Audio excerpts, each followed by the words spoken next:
एक खूबसूरत झील के किनारे मामुआ बत्तख अपने 3 नन्हे बच्चों के साथ रहती थी। बच्चों के नाम थे। मामुआ बत्तख अपने बच्चों से बहुत प्यार करती थी। रोजाना सुबह वो उन्हें अपने परों के नीचे छुपाकर नींद से जगाती, कहती, अलिफाटेओ मेरे बच्चों, सूरज निकल आया है, आज हम तैरना सीखेंगे। पप्पू सबसे बड़ा और समझदार था, टपो थोड़ा सा शरारती था और छूटो सबसे छोटा और थोड़ा सा डरपोक।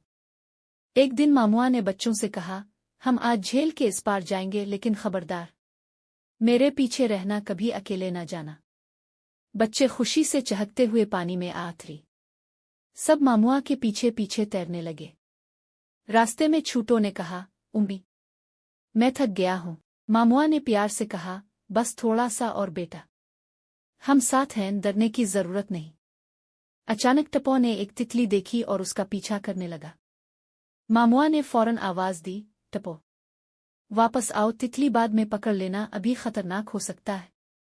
टपो ने सुना और फौरन वापस आ गया। मामुआ ने कहा, हमेशा माँ की बात सुननी चाहिए ताकि महफूज रहो। जब वो सब झील के दूसरे किनारे पहुंचे, मामुआ ने बच्चों को सिखाया, आज का सबक यह है कि कभी भी माँ से दूर न जाना और एक साथ रहना ही सबसे बड़ी ताकत है।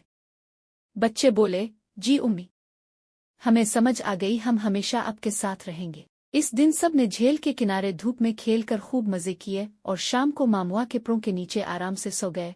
माँ की बात माना और एक साथ रहना हमें खतरात से बचाता है।